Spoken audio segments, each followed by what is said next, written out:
Katonda kwagala, naye abeera mu kwagala abeera mu Katonda ne Katonda abeera mu ye. Abaagalwa ennyo tukuŋŋaanye maaso ga Katonda ayinza byonna ne mu maaso g'ekibiina kyonna eky'omu ggulu okwewaayo eri Katonda nga tuyita mu Yesu Kristo Mukama waffe, okusinza kwaffe n'okutendereza kwaffe era n'okwebaza kwaffe, tulyoke tweyongere okumanyira ddala mu mazima n'obukulu bw'okwagala kwa Katonda, era twolese ebibala eby'ekisa kye mu bulamu bwaffe, era tusabe ku lw'abalala ebyo ebyetaagibwa ku lw'obulungi bwabwe. Kale abooluganda, katufukamire era tusiriikirire nga tujjukira nga Katonda ali naffe kaakano. Tujja gendera ffenna wamu n'essaala eyo ku lupapula olwa 30. Ayi Katonda ayinza byonna era ow'ekisa ekingi, tukyama okuva mu makubo go ng'endiga bwe zibula, tugobera nnyo okulowooza n'okwegomba eby'emitima gyaffe, tugaana okuwulira amateeka ago amatukuvu, tuleka ebitugwanira okukola era ne tukola ebisaanidde kukola, so nga n'obulamu tebuli mu ffe. Naye gwe ayi Mukama, otuddiremu ffe abanaku abalina ebibi. Ayi Katonda, obasaasira batulo okwonoona kwabwe, obazze ababoneredde nga bwe wasuubiza abantu bonna, ku bwa Kristo Yesu Mukama waffe.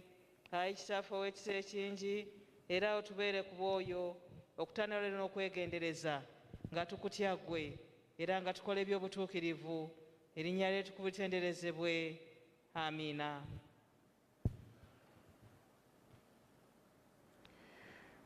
Mukama ayinza byonna era ow'ekisa ekingi abasaasire, abasonyiwe byonna ebitaadde bya butuukirivu, abawe ebbanga okulongoosa obulamu bwammwe, era abawe ekisa n'essanyu eby'omwoyo omutukuvu ku bwa Yesu Kristo Mukama waffe. Saala eyo Mukama gye yatuyigiriza. Kitaffe ali mu ggulu, byeyagala bikolebwe mu nsi nga bwe bikolebwa mu ggulu. Otuweerera emmere yaffe eya leero, otusonyiwe okwonoona kwaffe nga naffe otusonyiwe abatwonoona, totutwala mu kukemebwa naye otulokole mu bubi, kubanga obwakabaka n'obuyinza n'ekitiibwa bibyo emirembe n'emirembe. Ekitiibwa kibe eri Kitaffe n'eri Omwana n'eri Omwoyo Omutukuvu.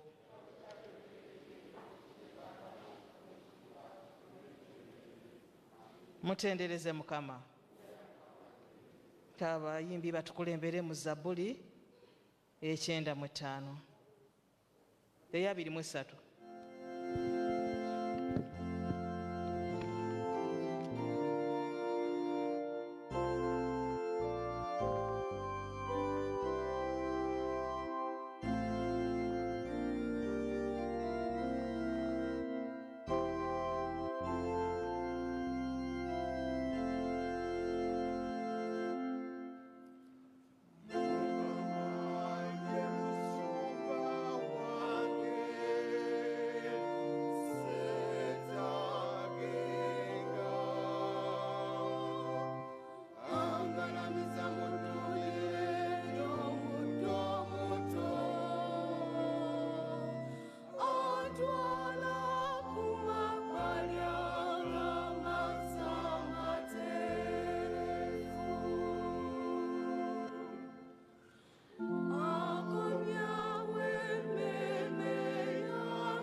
Mbasabe mutuule tuwulire ekitundu.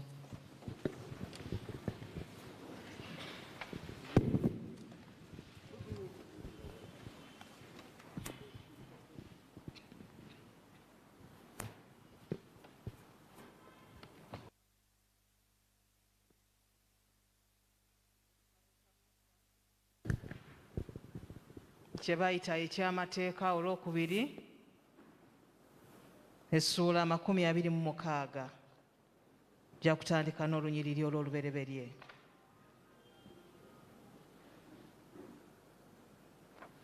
Ekyamateeka olwokubiri essuula 26 okutandika n'olunyiriri olusooka.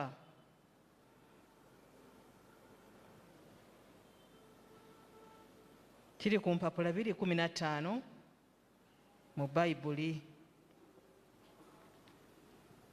Eno gye ngenda okusomamu. Awo olulituuka bw'oliba ng'oyingidde mu nsi Mukama Katonda wo gy'akuwa okuwa obusika, n'ogirya n'otuula omwo, olitoola ku bibereberye by'ebibala byonna eby'ettaka by'olijja mu nsi yo Mukama Katonda wo gy'akuwa, n'obiteeka mu kibbo, n'ogenda mu kifo Mukama Katonda wo ky'alyeroboza okutuuza omwo erinnya lye. Era olijja eri kabona alibaawo mu biro ebyo, n'omugamba nti njatulidde leero Mukama Katonda wo nga nnyimiridde mu nsi Mukama gye yalayirira bajjajja baffe okugituwa. Kale kabona alitoola ekibbo ng'akijja mu mukono gwo, n'akissa wansi mu maaso g'ekyoto kya Mukama Katonda wo. Naawe oliddamu n'oyogera mu maaso ga Mukama Katonda wo nti, Omusuuli eyali ng'anaatera okubula ye yali kitange, n'aserengeta mu Misiri n'atuula omwo, omuwendo gwe nga mutono, n'afuuka eyo eggwanga eddene ery'amaanyi eryayala. Abamisiri ne batukola bubi, ne batubonyaabonya, ne batuteekako obudde obukakanyavu, ne tukoowola Mukama Katonda wa bajjajja baffe. Mukama n'awulira eddoboozi lyaffe, n'alaba okubonaabona kwaffe, n'okutegana kwaffe, n'okujoogebwa kwaffe. Mukama n'atuggya mu Misiri n'engalo ez'amaanyi, n'omukono ogwagololwa, n'entiisa ennyingi, n'obubonero n'ebyamagero. N'atuyingiza mu kifo muno, n'atuwa ensi eno, ensi ekulukuta amata n'omubisi gw'enjuki. Era kaakano laba ndeese ebibereberye eby'oku bibala by'ettaka ly'ompadde ggwe, Ayi Mukama. Era olibiteeka wansi mu maaso ga Mukama Katonda wo, b'osinza mu maaso ga Mukama Katonda wo. Era olisanyukira ebirungi byonna Mukama Katonda wo byakuwadde ggwe n'ennyumba yo, ggwe n'Omuleevi ne munnaggwanga ali wakati wo. Ekitundu kyaffe kikomyawo.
Okukkiriza kwaffe n'enzikiriza ey'abatume. Nzikiriza Katonda Kitaffe ayinza byonna, omutonzi w'eggulu n'ensi, ne Yesu Kristo omwana we yekka Mukama waffe, eyazaalibwa omuwala atamanyi musajja Maliyamu, eyali olubuto olw'Omwoyo Omutukuvu, n'abonyaabonyezebwa ku mirembe gya Pontiyo Piraato, n'akomererwa ku musaalaba, n'afa, n'aziikibwa, n'akeemagomba embafu. Olunaku olwokusatu n'azuukira mu bafu, n'agenda mu ggulu, atudde ku mukono ogwa ddyo ogwa Katonda Kitaffe ayinza byonna, naye alivaayo okukomawo okusala omusango gw'abalamu n'abafu. Nzikiriza Omwoyo Omutukuvu n'ekkanisa entukuvu ey'abantu bonna eri ebuna wonna, n'okusa ekimu okw'abatukuvu, n'okusonyiyibwa ebibi, n'okuzuukira kw'abafu, n'obulamu obutaggwaawo. Amiina. Mukama abeere nammwe. Nka tusabe. Eno ye Ssabbiiti ey'e19 ey'obusatu ng'ewedde, essaala eri lupapula 187. Ayi Katonda, kubanga tetuyinza kusimibwa ggwe wabula nga gw'otubedde, okkirize olw'ekisa kyo Omwoyo gw'Omutukuvu aluŋŋamye emitima gyaffe, agifuge mu bigambo byonna, ku bwa Yesu Kristo Mukama waffe. Abooluganda katugendere wamu n'essaala eyo ereeta emirembe.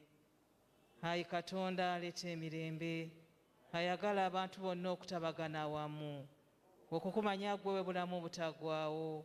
Abaana bo balina eddembe eddala, ffe abaana b'abawombeefu otuzibire eri abalabe baffe buli batulumbira, ffe nga twesigira ddala okuzibira kwo, tuleme okutya amaanyi gonna ag'abalabe baffe, olw'obuyinza bwa Yesu Kristo Mukama waffe. Era mu buufu bwe bumu n'essaala eyo esaba ekisa nga ffenna tugendera wamu. Ayi Mukama Kitaffe ow'omu ggulu, Katonda ayinza byonna ataggwaawo, gwe atutuusiza nga tuli balamu ku lunaku luno we lusookera, otuzibire n'amaanyi go, otubeere tuleme okwonoona leero newankubadde okuyingira mu kabi konna, naye bwe kye tukola okirungamye mu kufuga kwo, tukole bulijjo ebiri mu maaso g'eby'obutuukirivu obwa Yesu Kristo Mukama waffe. Omusumba gy'agenda yeeyongera mu maaso okwongera okusabira ensonga ezitali zimu. Mukama yeebazibwe. Ensonga ezitali zimu nga ffe tuzirina, ffe tuzimanyi, kale buli omu kaaweeyo ensonga ezo ezitali zimu. Nga bwe tujjukira nti Danyeri essula ey'omwenda olunya olwokuna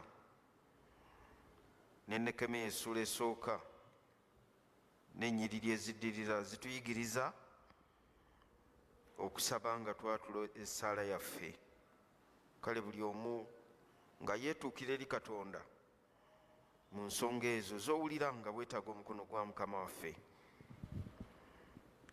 Bye nnaakoonako ziyinza okuba nga ezo ezimu ku ezo, naye oyinza okuba nga okyali ku nsonga ndala, oba ya mulimu, oba ya maka, oba ya ndwadde, oba ya nteekeka puroguramu gy'olina gy'otegese, oba olina omulimu gw'oliko gw'okola ng'oyagala okugumaliriza.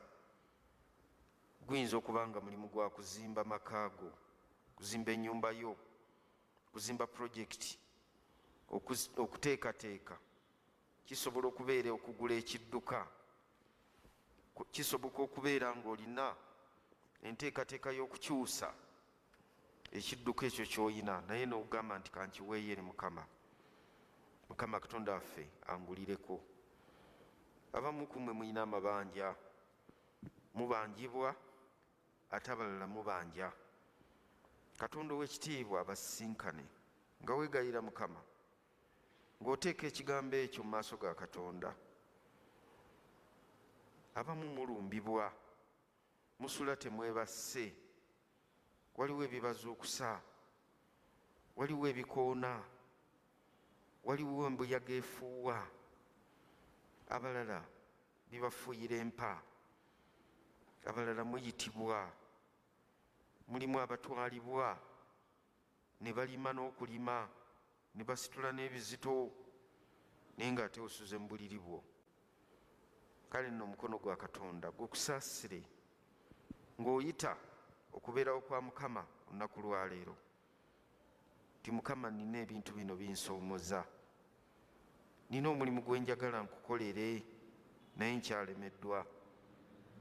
Abamu abaana baffe nga bali waka, waayo ekigambo ekyo mu maaso ga Mukama. Abaana abo bali awaka abateekateeka okudda mu kusoma nga tetumanyi bwe binaaba. Waliwo abagenda ku yunivasite, waliwo abagenda okukola ebibuuzo, abamu bakyusa bibiina kuva mu kino okudda mu kirala. Waayo ebigambo byo ng'otegeeza Mukama ti Mukama, ensonga eno gw'ogisobola.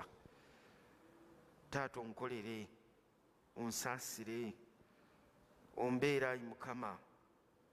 Mulimu abatambula, waliwo abaludde ng'osaba viisa ey'ensi emu oba endala. Wadde ng'omukulembeze w'eggwanga yatugaanye okutambula, yakuyise ku enjeera, naye nga tewaliwo abalina okugenda olw'emirimu. Waliwo abagenda olw'obujjanjabi, waliwo abagenda olw'emisomo, ate waliwo abagenda olw'obugenyi. Waayo ensonga yo, oli wano otegeka obufumbo obutukuvu, wasuubizibwa ekigambo ky'okwanjulwa. Gwe ng'omwami nga bagenda kwanjula, gwe omukyala Katonda waffe muyite ayingire mu ntegeka zo. Embaga yo, olunaku olwo lusabire. Waayo abanaafumba, waayo ebidduka by'onookozesa, waayo abanaateekateeka. Ozze kunona ebibyo okubijja mu maaso ga Mukama, kubanga ye omusabi yatuyigiriza nti olugendo olwo luyiringisizenga ku Mukama naye anaakutuukiririzanga. Waliwo ebisibye okumala emyaka mingi, Katonda waffe abikutule ofune okusaasirwa. Omulimu gw'ekkanisa eno, omulimu gw'ekizimbe kye tutegeka okuzimba, n'ebirala bingi ng'obiwaayo mu maaso ga Mukama, ng'oweegayira Katonda akukkiriza okukola ebibye ate alyoka akola ebibyo. Waayo puroguramu gy'oteeseteese, ekyuma ky'ozimba. Waliwo abazimba ebyuma, ekyokola omulimu guno baguli ng'okiwonga mikono gya Mukama. Oli wano olunaku lwaleero ng'ozze okusabira omwana oyo atambula ekiro n'agolokoka n'atambula. Abalala bamegeta amannyo, abalala bakuba bafuuwa empa, ebizimuzimu bimuwamba bimukuba ebigwo. Kyokka mulimu n'abalwadde, ng'obulwadde butegeerekese nti bwa nsigo oba bwa mutima oba bwa kibumba oba bwa liiso oba mumwa. Tafuuyisa, tagenda manju, ng'omulimu ogwo oguwa Mukama. Katonda affe oyinza, taata oyinza, ng'abaana bo bwe bakutegeeza Mukama. Waliwo abakwata ku ssente ne zibayita mu ngalo n'olwaleero nga talina kyalaga, ng'ate abalala basituse.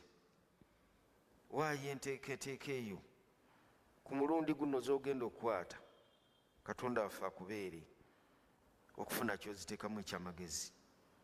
Obbiddwa ekimala. Mukama agamba nti waaludde okwetooloolera ku lusozi olw'okunyagibwa, waaludde okwetooloolera ku lusozi olw'obusibe, waaludde okwetooloolera ku mbeera ey'amaziga nga bwe tusoma mu kyamateeka essuula esooka olunyiri olwokubiri ne mu ssuula esooka olunyiriri olw'omukaaga n'olw'omusanvu, essuula eyokubiri olunyiri olusooka okutuuka ku lw'omusanvu, Katonda waffe agamba nti kaakano situka otambule.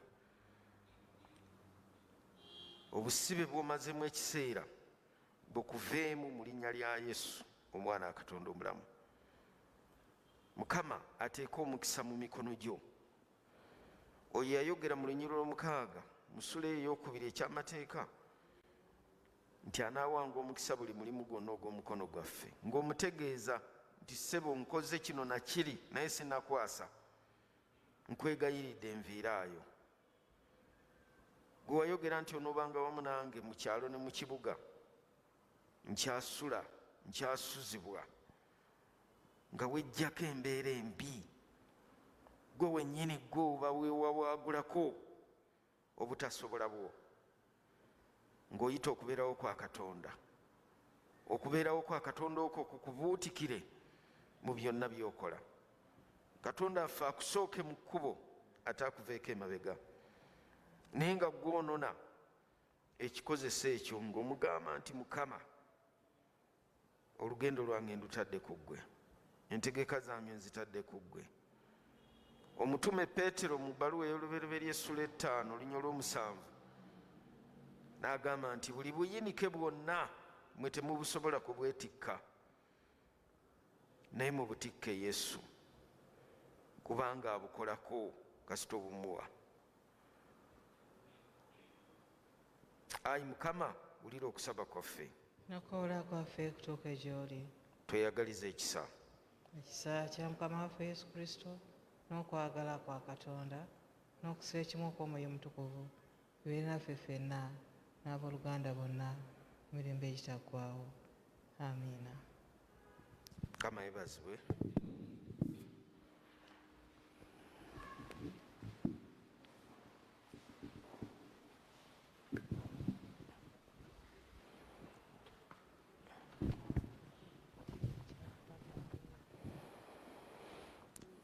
Nga tugenda okuyimba oluyimba kwetetekera olubaka bwa Katonda,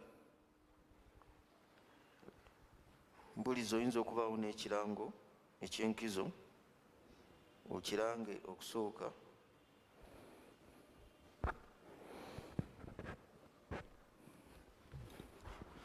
Tubaaniriza nnyo bwenna, Mukama yebazibwe. Njagala kwaniriza Reverend Malagala Ssebo, nsanyusa okulaba. Ate wali wano ng'omubuulizi, yimirira bakulabe bulungi. Nyabo nsanyusa okulabako. Twebaza Katonda, bassebo ne bannyabo, Mukama yebale kubakuma, Mukama yebale kubalabirira. Bino nno bye birango bye nnina era ngenda kuyisa mu bufunze era olw'obudde. Twatandika okusomesa abaana b'okusibwako emikono, naye abaana bagenda kusibwako ng'ennaku z'omwezi 27 omwezi ogw'11 bishopu lwagenda okujja okubassaako emikono. Ate mukadde waffe Ssaabadinkoni agenda kujja wano ku Sande jja ng'ennaku z'omwezi 17. N'olwekyo bassebo ne bannyabo olw'okuteekateeka obulungi n'okuwaayo abaana nga bategedde bulungi, mbasaba muweereze abaana, kubanga mbadde sinaba kuggalawo kuwandiika baana bakusibwako mikono. Omwana bw'abanga ali eyo muweereze, mwebale nnyo ababaweereza, naye wowe bwe batonaba kumuweereza muweereze, kubanga gye bujjako awo ate ndiba sikyabakkiriza.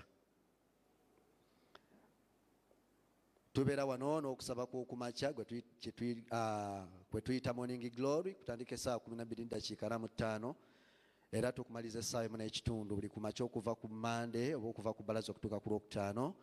Tujja kusanyuka nnyo nga muzo twegattako. Evening glory weeri ku Lwokusatu luno. Evening glory okusinziira ku mbeera eriwo eya kafyu twakyusaamu ku budde, tutandika essaawa 11 zennyini ne tumaliriza ng'essaawa zinaatera okuwera 11:30.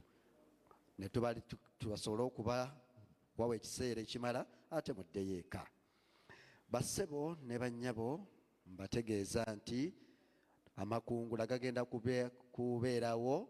Tugenda kufundikira amakungula mu Sande esooka eya Novemba.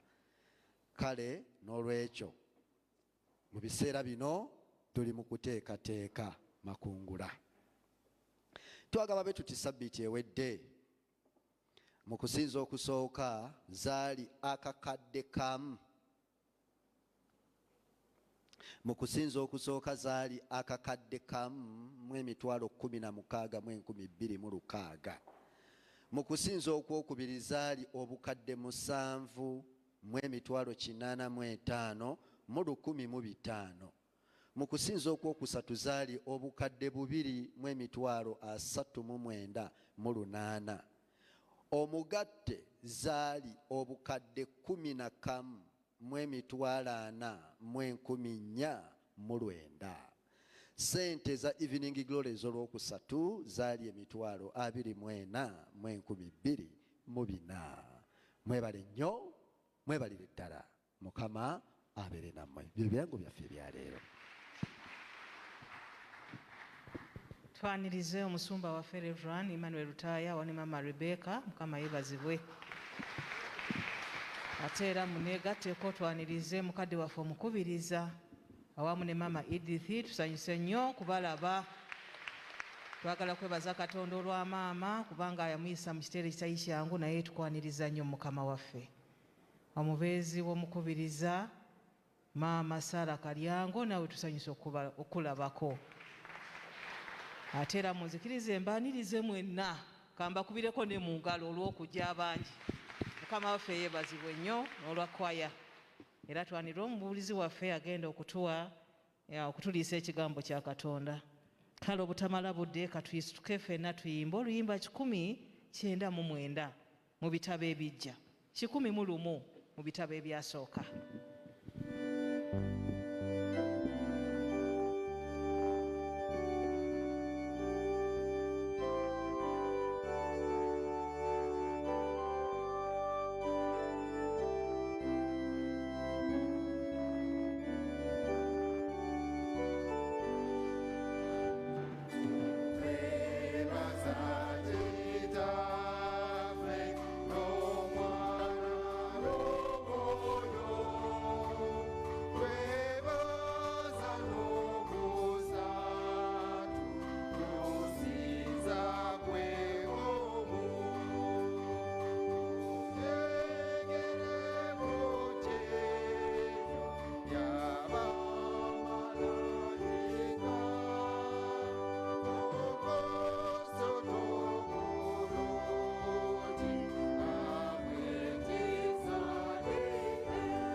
Katonda ayinza byonna, ndi mwana wa muntu. Mukama Taata onkozesa bukozesa ng'omuzindaalo, naye ekigambo kyo kisigala kitukuvu. Nze siri mutuukirivu, era bwe ngamba nti ndi mutuukirivu mba neerimba nzeka nga Pawulo bwe yayogera mu bbaluwa gye yawandiikira Abeeruumi n'Abeefeso. Nange ndi wano omuntu buntu, Katonda ayinza byonna, wasima busiimi mbeera omuweerezaawo, si lwa maanyi gange, si lwa buyinza, si lwa butuukirivu, wabula olw'ekisa kyo. Era y'ensonga emu Mukama Katonda waffe Taata buwambedde ng'oyisa Katonda ayinza byonna, Mukama Katonda waffe Taata obuyinza bwo mu muweerezaawo Omusumba Reverend Rutaaya n'agamba nze nja okuyimirira wano maaso g'abantu bano mbulira ekigambo kyo. Kale kkiriza ekigambo kyo kikole impact eri abo bonna abagenda okuwulira. Gula amatu gaabwe ag'okungulu n'ag'omunda. Ekigambo kino kikole omuzinzi mu bulamu bwabwe obw'omwoyo n'obw'omubiri, balyoke bakusinzenga mu mwoyo ne mu mazima. Mu linnya ly'omwana w'eddungi erisinga amannya gonna eri Yesu Kristo Mukama waffe. Tutuleko wansi. Ntwala ekiseera kino nga sinatandika kankiddemu nebaza Musumba, kubanga Musumba yateekateeka n'agamba muwamubuulizi leero Sande ng'ennaku z'omwezi 10 gw'ogenda okuyimirira mu maaso g'abantu okutuusa ekigambo kya Katonda. Ssebo neeyanziza neeyanzeege Musumba. Neebaza mukadde waffe era assistant omusumba omubeezi Reverend Flobia olwa byonna ne guidance gye bampa nga bali ne mukadde waffe omusumba. Neebaza byonna mwebalinnyo Abakristaayo. Ntuusa ekiseera kino okulamusa Reverend Stephen Malagala. Reverend oyo twakola naye omulimu Enyenga. Ssebo Taata nsanyusa okulaba. Simanyi oba wakirowoozaako nti olijja wano ate nga ndi wano, naye Mukama yeebazibwe. Twali ffenna Enyenga ng'oli musumba nga nze ndi muyimbi, naye ssebo Mukama yeebazibwe. Byonna tweyanzeege. Ntuusa ekiseera kino okwaniriza mukadde waffe omukubiriza, ate era mu ngeri ey'enjawulo Ekitiibwa Dr. Gasita Lule awamu ne maama mu ngeri ey'enjawulo. Ntandise okubalaba taata wamu ne maama. Maama, Mukama yeebazibwe eyagolola omukono gwe n'akuteekako bw'ati n'olema okusesebbukira mu kabenje. Mukama yeebazibwe. Mukama yeebazibwe. Nyabo mubuwezi w'omukubiriza Saara Naalongo Kalyango. Nyabo tusanyusa okulaba. Mukama yeebazibwe awamu n'omwami we omwagalwa omulungi President Emeritus Saalongo Kalyango. Ssebo tusanyusa okulaba. Mukama yeebazibwe. Abagole abalungi yoge. Mukama yeebazibwe. Mukama yebale kubakuuma. Mukama yebale kubatuusa ku kkula. Maama wange omulungi, maama wange Maama Rutaaya, nsanyusa okulaba nnyabo. Mukama yeebazibwe. Amiina. Abayimbi mwebale nnyo abyuma. Tuli mu makungula eyo maze.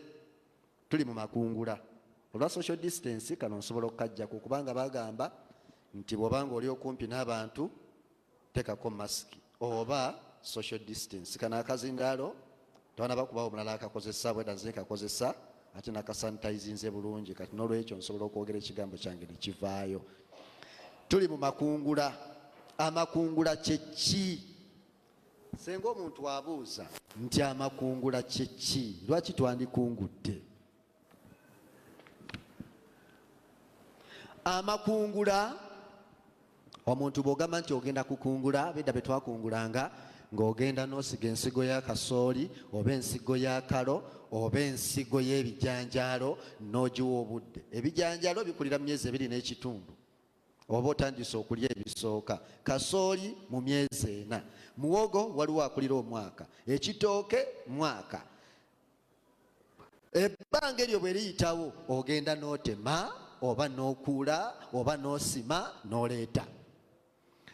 Ente bw'ogula era byonna bibaawo n'okungula. Kati amakungula bye bintu by'ojje mu nnimiro n'oleeta. Amakungula kitegeeza n'ogenda mu nnimiro n'okungula bye wasiga n'okomawo oluvannyuma lw'okusiga by'ojja mu nnimiro ge makungula. Waliwo agavayo nga masava, wali abalala ne bagenda nga tebakungudde.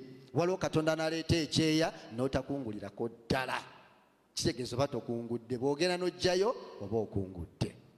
Naye ate oyinza okugamba nti nze mu baana nkungudde, nze mu kusoma nkungudde. Oyinza ogamba nze bannange nasoma era mu kusoma nkungudde. Ng'olaba olina by'ojje mu kusoma, oyinza okugamba nti nze mu buweereza bwa Katonda nkungudde, nze mu ddoboozi Katonda lye yampa okuyimba nkungudde, nze mu buweereza bwa Katonda bwe yampitiramu nkungudde. Kwegamba amakungula osobola okugakozesa mu ngeri ey'enjawulo okuva ku biri by'ojja mu nnimiro. Osobola n'okugamba nti nze mu bufumbo bwange nkungudde, kubanga waliyo abalala babeera mu bufumbo ne batakunguliramu, naye ate waliwo ababeera mu bufumbo ne bafuniramu omuyiika mu bufumbo. Kitegeeza nti gwe mu bufumbo okungudde. Kati amakungula tugagaziya okuva ku by'omu nnimiro ne tugagaziyaako okugenda ebuzibu okusinziira Katonda nga bw'atuwadde. Mukama yeebazibwe. Tuli mu lunyiriri mu ssula ya 26 okutandikira ku olussooka. Reverend Flobi atusomedde bulungi, twasomye ekyamateeka essula ya 26 okutandikira ku olussooka. Nze Bayibuli yange gye nsoma egambye bw'eti: bwe mulimala okuyingira mu nsi Mukama Katonda wammwe gy'abawa okuba obutaka. Eri egambye obusika, naye negambye nti okuba obutaka. Okuba obutaka. Era nga mukkalidde buli muntu anaatoolanga ku biberyeberye by'ebibala byonna eby'ettaka byalijja mu nsi Mukama Katonda wammwe gy'abawadde, n'abiteeka mu kibbo n'abitwala mu kifo Mukama Katonda wammwe kyalyeroboza okutuuzanga omwo erinnya lye. Aligenda eri kabona alibaawo mu kiseera ekyo. Bayibuli y'Oluzungu egambye priest. Priest mwawule. Eno egambye kabona, era kabona mwawule. Aligenda eri kabona alibaawo mu kiseera ekyo n'amugamba nti kaakano nno nkakasa Mukama Katonda wange nti nnyingidde mu nsi Mukama gye yalayirira bajjajja baffe okugituwa. Nkakasa nga nnyingidde. Bwe muliyingira bwe muti mulyebaza, naye bw'oliyingira bw'oti okakasa onaagamba nti nkakasa nga nnyingidde. Kale kabona alijja ekibbo mu mikono gye n'akissa wansi, mikono gyo n'akissa wansi mu maaso g'ekyoto kya Mukama Katonda we. Naye aliddamu n'ayogera mu maaso ga Mukama nti bajjajjaffe Abasuuli baali batambuza era abagenyi mu Misiri, bwe baatuula eyo abaali abatono ne baala ne bafuuka eggwanga eddene ery'amaanyi. Abamisiri ne batukolako bubi, ne batukola bubi, ne batugolokokerako, ne batusobya, ne batukaluubiriza obulamu. Ne tukoowoola Mukama Katonda wa bajjajjaffe, Mukama n'awulira eddoboozi lyaffe, n'alaba okubonaabona kwaffe, n'okutegana kwaffe, n'okujoogebwa kwaffe. Mukama n'atuggya mu Misiri n'omukono ogw'amaanyi ogwagololwa n'entiisa ennyingi n'obubonero n'ebyamagero eby'ekitalo, n'atuyingiza mu kifo kino, n'atuwa ensi eno, ensi ekulukuta amata n'omubisi gw'enjuki. Era kaakano nzuuno ndeese byensoose okukungula mu ttaka lye wampa, ayi Mukama. Mukama yeebazibwe. Kansooke nkoma awo. Mukama yeebazibwe. Awo abasajja Abamisiri bano Katonda yabagamba nti mmwe abasajja bano babagolokokeddeko ne batta abaana bammwe abalenzi. Abasajja bano ne babagamba mukulenga essubi n'engalo, ne babagamba mwetikkenga amataffaali amanene mugeetikke ku mutwe musobole okufa kubanga mwaze. Ensi yammwe gyeri, naye ŋŋenda kubajja mu nsi eno. Bwe tulaba eri mu lubereberye mu kuva essula ey'okuna Musa ng'akulembera abaana ba Isirayiri ng'abajja mu Misiri n'omukono ogw'amaanyi n'omuggo. Katonda ng'addira omuggo ogwa bulijjo ne Musa owa bulijjo ng'abyambaza amaanyi okukola ebitali bya bulijjo. Ebyo byonna Katonda ng'aleeta omwana w'Omuyisirayiri okumuggya mu nsi ey'obuddu okumutwala mu nsi ensuubize. N'abaleeta era agambye nti bwe munaatuuka ngonya lwokubiri nti munaatoolanga ebiberyeberye. Kitegeeza nti kya buli lubeerera banaatoolanga, so temulitoola naye munaatoolanga buli mwaka ebiberyeberye nga balina okubireeta okusinziira ku Mukama bye yabakolera n'obubonero bwe baalaba n'engeri Katonda gye bayisaamu n'engeri Katonda gye yabazja eri n'abatuuza mu nsi ekulukuta amata n'omubisi gw'enjuki. Kye tuze okuyigako olwaleero ge makulu g'amakungula nti Katonda atugamba nti bwe mubanga nina gye mbajje ne mbatuusa awantu munaatoolanga ku biberyeberye ne mubireeta. Tulina ekiseera kye tuyiseemu. Bano ngenda kuboogerako tekyandinyumye kubanga kikwasa ennaku. It sounds tragic naye ngenda kukyogerako. Omusajja wa Katonda mwami Ntale yabeeranga wano ng'omulaba yeetawula dde na dde. Bwe tutunula olwaleero tetukyayinza kumulabako, tetukyayinza mukomyawo. Ssentongo Derek tetukyayinza kumukomyawo. Even Semakula tetukyayinza kumukomyawo. Mukyala Namukasa tetukyayinza kumukomyawo. Mulinnya Bigo tetukyayinza kumukomyawo. Bantu bangi abafudde nange mukono gwa Katonda gwambeerako bubeezi bwe guti. Nange Katonda yanumya korona. Waliwo omuntu ono nga tumanyi korona bwaluma naye nze natesitinga ku korona. I tested death. Naye kano nateekako omukono gwe nankomyawo. Oyinza okuba nga mu famire mulimu abafudde korona naye nga gw'otudde wooli, oba nga abaana bo korona yabalumako. Naye olw'okuba nga Katonda akuyisisa mu mbeera eyo n'akutuusa mu mbeera eno nga bajjewo omugalo nga baguddewo amakanisa ng'okomyewo, nga waliwo abatakomyewo, okwo kukungula. Kubanga eri bwe tubadde mu malwaliro eri waliwo abantu abasasuddenga miliyoni za ssente olwa oxygen gwe basanga bamusasulira busasulizi, ng'okuteekako boti akalimi ne katambula ng'osasula oxygen. Naye newankubadde bamusasulira essente nnyingi tebaakomawo era tetuli wano nabo. Naye gwe wooli ossa n'oyingiza Katonda omukono gwe gubadde ku ggwe n'akuleeta mu kiseera kino ng'ovudde ku muggalo. Tupire Katonda engalo ez'amaanyi. Mukama yeebazibwe. Mu mbeera eyo mwe tugenda okutambulira, mwe yagamba Abayisirayiri nti mujjukire bwe nabayisa mu muggayo mu nnyanja emyufu, nenzirira omuggo n'engwambaza amaanyi n'enkuba ennyanja n'eyawukamu wakati, n'enkuba ekkuba awatali kkubo ne muyitawo. Mujjukire bwe mwali mu ddungu nga temulina mmere, n'entonyesa emmere mu ggulu, straight neva mu ggulu nga temuddungu temulina kyakulya, nze nabafumbiranga emmere mu ggulu n'engitonyesa n'egwa n'embawo ennyama. Mujjukire lwe mwayoya ennyama n'embatonyeseza enkoko zange obugubi ne booyo ennyama, Katonda n'abatonyeseza enkoko okuva mu ggulu. Baatuuka mu ddungu ne bajulira ennyama gye baalyanga n'ewuju. Katonda n'agamba nti nga bwe muyoyeza ennyama kati kambawo ennyama. N'aleeta enkoko okuva mu ggulu ne balya ne banywa amazzi mu ddungu ne gabanga gakaawa. Nayambaza omuggo gwa Musa amaanyi, amazzi agaali gakaawa amazzi ne gatandika okuwooma. Waliwo Katonda byakukoledde, waliwo Katonda byakuyisizaamu, waliwo akaseera k'obaddemu akazibu nga Katonda agolodde omukono gwe nagwe okuteekako bw'ati.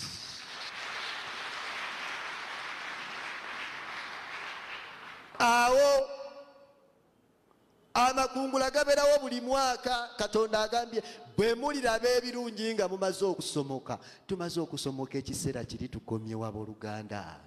Jjukira Katonda byakuyisizaamu. Jjukira olunyiro lw'omukaaga lugamba bwe luti. Katusome olunyiro lw'omukaaga ky'amateeka 26 wagamba bwe wati. Olunyiro lw'omukaaga, Abamisiri ne batukola bubi ne batubonyaabonya ne batukaluubiriza obulamu ne tukoowola Mukama Katonda wa bajjajjaffe.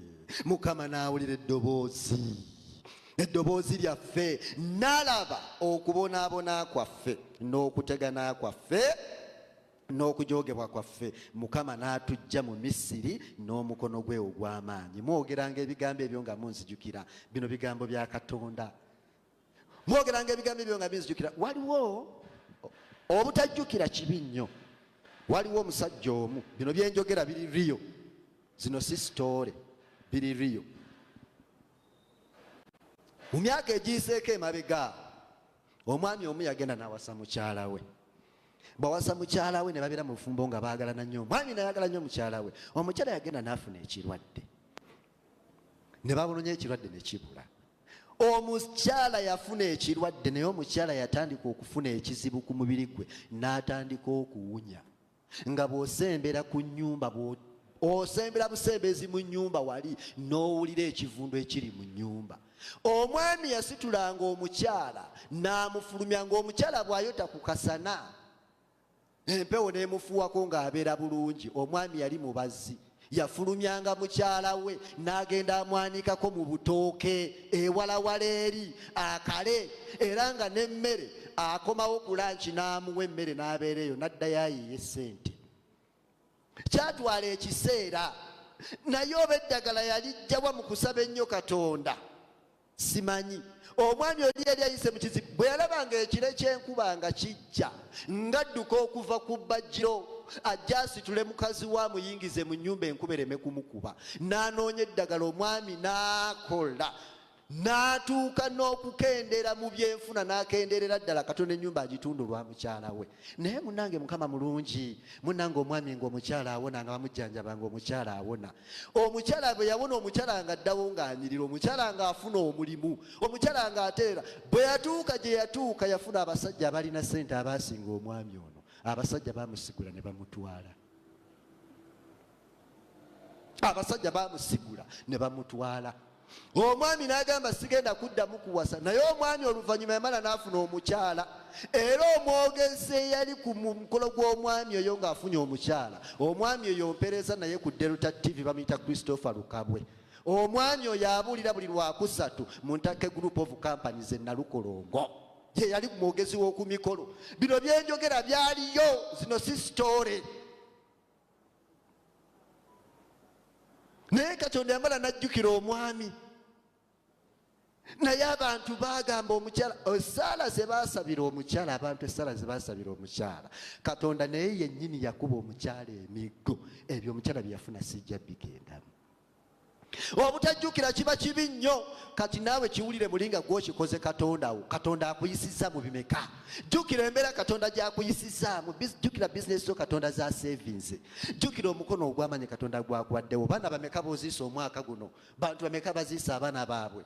Bameka baziisa abaana baabwe mu ntaana? Abaana bo bakyaliwo okyabalabako. School fees ozifunye, Mukama akubedde, omukyala omulina, omwami omulina. Y'ensonga lwaki tugamba nti okusinziira mu makungula g'enkungudde mu bufumbo, amakungula g'enkungudde mu baana, amakungula g'enkungudde mu mulimu gw'enkola, amakungula g'enkungudde mu faamu, amakungula g'enkungudde mu bino, nze atalina nnimiro we nnimma ngenda kuteeka ssente mu bbaasa mbireete eri kabona aliwo Reverend Emmanuel Rutaaya, mbimukwase mu ngalo ndyoke njogera ebigambo eby'okuwera nga neebaza. Mukama yeebazibwe.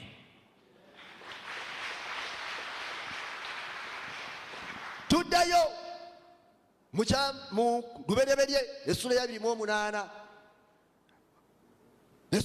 essula ey'omunaana, mu Lubereberye essula ey'omunaana olunya olwabiri okutuuka ku lwabiri mu ebbiri awo, tulaba Nuuwa Katonda nga yamugamba nti zimba eryato olw'obutayonona bw'abantu bano, ngenda kusevinga gwe ne famire yo. N'abateeka mu lyato. Bwe bayingira mu lyato, enkuba yatonyera ennaku 40 ng'abantu bali mu lyato. Yalonda ensolo bbiri, yalonda ekikazi n'ekisajja, ekikazi n'ekisajja. Ente zonna ze yalina, kubanga Nuuwa yalina ebintu bingi. Yajjako ente emu, enkazi n'ensajja, n'ajjako endiga emu, enkazi n'ensajja. Ebirala ne bizikiririra mu mataba ng'alaba bw'ati. Ebirala byonna enkuba yabikuba ng'alaba nga Katonda amuwaddeko ente ezi 2 zokka. naye bw'otunuulira essula y'omunana olwabiri Nuuwa olwava mu lyato n'agamba Mukama okusinzira bw'omponyezza mu bantu bano bonna nze ne famire yange ng'omponyezza ngenda kuzimbira ekyoto nkwebaze. Najja ku ebyo byokka byajje mu lyato n'ateeka ku kyoto n'agamba Mukama ngenda kukuwa bino kubanga byonna obulamu n'ekisa kyo ne famire yange bivudde gy'oli. Nange bino byondesezza, bino byenseevinze byenfisizaawo mbifisizaawo lwa mukono gwo. Mukama kambikuwe. Naddira ebyo n'abiteeka ku kyoto ne yeebaza. Katonda n'alaba omutima gwa Nuuwa n'agamba nga nkugamba ngenda kukola naawe endagaano sigenda kuddamu kutta nsi n'amataba era mugenda kubeera ggwanga ddene. Nuuwa ngenda kukwaza, ngenda kuzzaawo ebintu bingi n'ebyo byonna ebyafiira mu mataba bigenda kutta. Mukama yeebazibwe, Mukama yeebazibwe. Waliwo ebintu Katonda by'ofiiriddwa byagenda okukomyawo. Waliwo ebintu Katonda by'ofiiriddwa byagenda okukomyawo. Waliwo ebintu ebizikiriridde mu COVID, waliwo omulimu ogugenze, waliwo ebintu by'ofiiriddwa nga bigenze nga bw'obitunula bw'oti olwagana amataba agabaddewo aga COVID-19 tokyabiraba. Katonda akujje ku mulimu n'ennyumba gy'opangisa mu kibuga tokyasobola kugipangisa, bizinesi wagivaamu nga naawe wavaawo wayigenda mu kayumba k'osobola okubeeramu akajja mu inkamu yo. Katonda agamba nti olw'okuba nga tuukiriza endagaano yange byonna ngenda bikomyawo, ngenda bikuwa musera, ngenda bikuwa musera.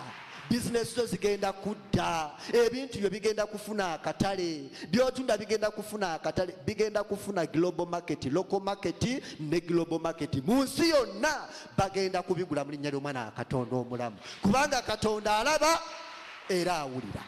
Mukama yeebazibwe. Oyo Katonda gwe tusinza. Lwaki makungula? Tujjukira Katonda gy'atujje, tujjukira omukono Katonda gw'atutaddeko, tujjukira ebirungi Katonda by'atukoledde. Tobeera mwerabize ssebo, tobeera mwerabize nnyabo. Laba Katonda engeri gy'akuyisizaamu, laba abantu b'oziise, laba abantu ababadde bagula oxygen nga gwe oxygen omusika bw'oyingiza freely nga tewali kintu kyonna. Tobeera mwerabize. Manya Katonda awo gy'akujje n'okutuula mu ntebe yo w'otudde kibadde kisa kye nakwagala gwe. Mukama yeebazibwe. Awo we tuli mu kyamateeka 28 Katonda ayogera ebigambo bino nga nfundikira. Kyamateeka 28 essula esooka. Bw'onoonyiikiranga okuwulira eddoboozi lya Mukama Katonda wo n'okugondera ebiragiro bye byonna. Wulira, bw'onoonyiikiranga okuwulira eddoboozi lya Mukama Katonda wo n'okugondera ebiragiro bye byonna bye nkulagira leero, anaakugulumizanga okusinga amawanga amalala gonna agali ku nsi. Bw'onoowuliranga eddoboozi lya Mukama Katonda wo, emikisa gino gyonna ginaakujjiranga, ginaakutuukangako. Wulira olunyiriri luno. Onoobanga n'omukisa mu kibuga era onoobanga n'omukisa mu kyalo. Omanyi okuba n'omukisa mu kibuga n'okuba n'omukisa mu kyalo? Oba n'omukisa mu kibuga n'obeera muno mu kibuga n'okulaakulaniramu, ate n'ogenda ku byalo n'ogula amataka n'amataka naye n'okolayo investimenti nazo ne zibeerayo. Oyo gwe bayita Katonda. Waliwo Katonda abagaggawaliza mu kibuga nga tabaganyiza kugenda mu kyalo kweyongerayo, nga n'amakanisa gammwe agali mu kyalo temugazimbye ng'obukanisa buli buti, nga ne maama wammwe ali ku kyalo mwamulekayo ng'ennyama giraba ku Krismasi nga temugenzeyo na kumukyalira. Naye Katonda bw'abanga maama wa mutadde mu mbeera ennungi ng'ekkanisa ya Mukama ogizimbye nga ne ku kyalo bakutegedde ng'olina investimenti z'okoze, kubira Katonda mu ngalo ez'amaanyi. Mukama yeebazibwe. Kubanga Katonda akugaggawaza, ate Katonda tagenda kukoma ku ekyo, Katonda agenda kukola ekisingawo. Kubanga munabanga n'omukisa mu kibuga, munabanga n'omukisa mu kyalo. Agenze ku nnyino n'agamba nti onoobanga n'omukisa n'ozaala abaana bangi. Abaana bo tebalifuna mbuto ng'ebiseera eby'okubatikira tebinnaba. Abaana b'abawala tebalifuna mbuto. Omuti gwo teguli kunkumula ng'entuuko zaagwo ez'okukungula tezinnatuuka, kubanga omukono gwa Mukama gunaabeeranga kuli. Waliwo abaana abantu b'abantu nga bakomye mu kkubo, naye ababo bagenda kutuuka bafune amakungula, abaana bo bafune ebirungi. Ojja kulaba ne ku baana b'abaana bo mu linnya ly'Omwana wa Katonda omulamu. Mukama yeebazibwe. Abaana bo tebaliraba nnaku togenda kuzaala baana bakulaba nnaku ne bizinesi gyokola tegenda kukoma kuggwe, ogenda kukola ligase n'abaana bo baligisikira, n'abazzukulu b'abazzukulu b'abazzukulu bo baligabana ku bugagga bw'okoze. Ekyo kye bayita ligase. Togenda kusaanawo, ogenda kusigalawo nga bwe twogera ku Ibulayimu, Isaaka ne Yakobo. Mukama yeebazibwe, Mukama mulungi. Awo we twagala ago ge makungula, ago ge makungula. Leeta amakungula ag'essanyu, tetubakowasinga, tetubakompeeringa, tetubawaliriza. Kigambo kya Katonda, kolanga omutima gwo begula. Bw'olaba nga Katonda alina kyakukoledde, ng'alina emikono gwe gwakutaddeko, ng'olaba ossa bulungi omukka n'oyingiza, Mukama yeebazibwe. Tugendere ekigambo kya Katonda. Ennaku zino abadde abantu abadde bankubira amasimu, essimu yange badde yakyankalanamu nga sikyabafuna bulungi, munsaasire naye nagitereezezza. Bw'oba olina ekigambo kyonna kye wandyagadde okushiyalinga ku makungula, weetuli. Reverend Emmanuel Lutaya waali, Reverend Flobia Mbowa waali, nange wendi. Tukyagenda mu maaso n'okuyiga amakungula. Ebigambo byaffe ebyolwaleero Mukama ababeere nga mu executinga command ye nga mukola amakungula ag'essanyu. Mbagaliza amakungula ag'essanyu, mbagaliza amakungula ag'omuyiika, mbagaliza amakungula ag'omuwendo. Katonda nga bajja ku ddala lye muliko, ate nga batwala ku ddaala eddala. Mu linnya lya Kitaffe n'Omwana n'Omwoyo Omutukuvu.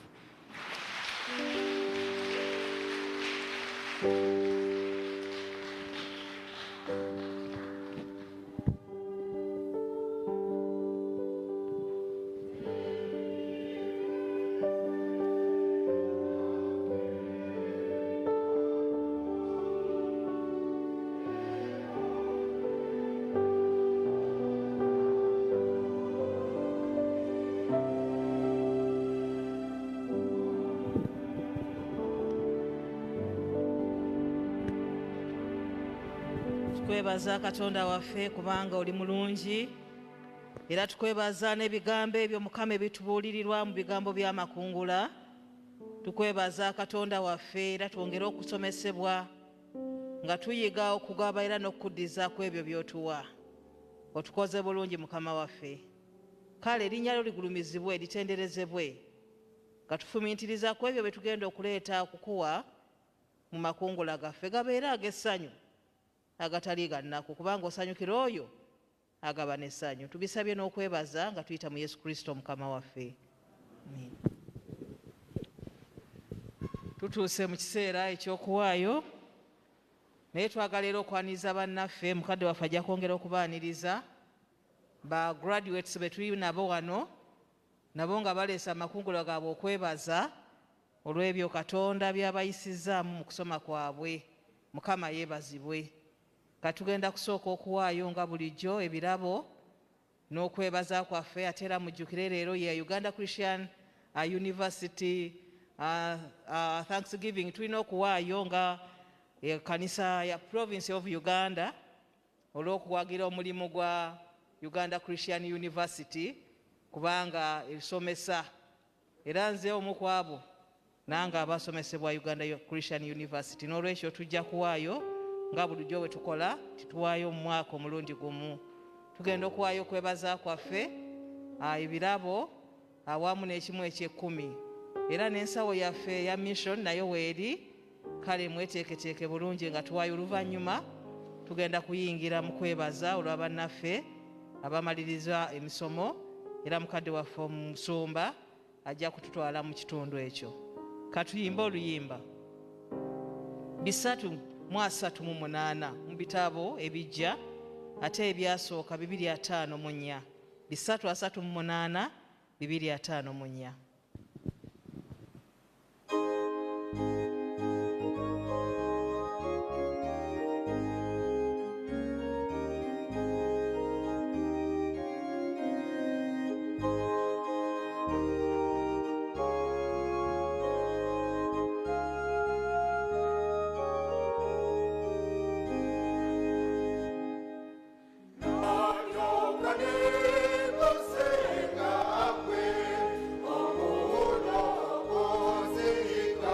Oh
nga bwetutuuka ku nkomerero ya saaviisi yaffe bingi byogeddwa bwe twatandise wano eno bwe twatandise saaviisi yaffe era bingi byogeddwa leero era atukulembedde ye mubuulizi Herbert Kasule yatukulembedde mu saaviisi yaffe y'olunaku lwaleero agenze n'atubuuza kiki oba tumanyi tutya amakungula. Bantu bangi tutegeera amakungula mu ngeri gyanjawulo ate nga bulijjo tumanyi nti amakungula bye bino bye tujja mu nnimiro naye mu bwa Katonda amakungula kitegeeza nti bantu bangi Katonda atuyisa mu mbeera yanjawulo atuyisa mu bintu bingi katugeze nga mu COVID atuyisiza mu mbeera ey'akazigizigi bintu bingi bye tuyiseemu ate amakungula kyekino nti Katonda akutuusizza wano eno olunaku lwaleero ng'okyali mulamu ng'ossa bulungi ate gega amakungula mu bwa Katonda n'ekirala nga tukomekereza saaviisi yaffe wano eno e Katwe waliwo okugemesebwa kugenda mu maaso wano eno wabweru ku Matazi Church e Katwe ku lwekyo gwe wenna ali eyo jangu bakugeme ate tusobole okutwala amateeka ga gavumenti mu maaso.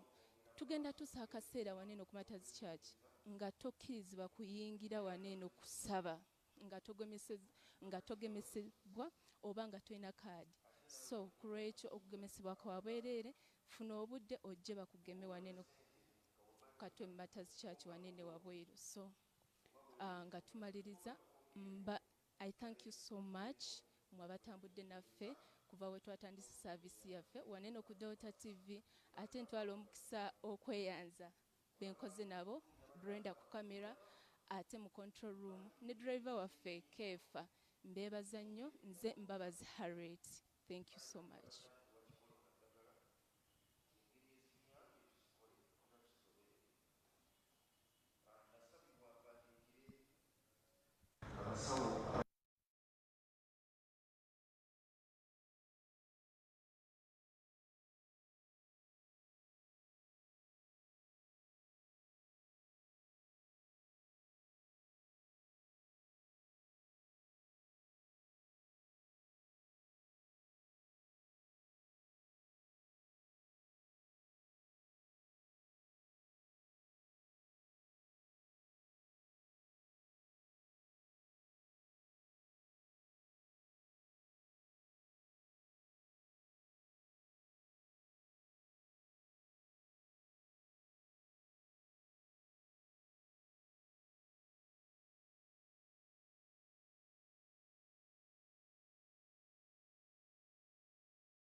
ye Delta TV tukole.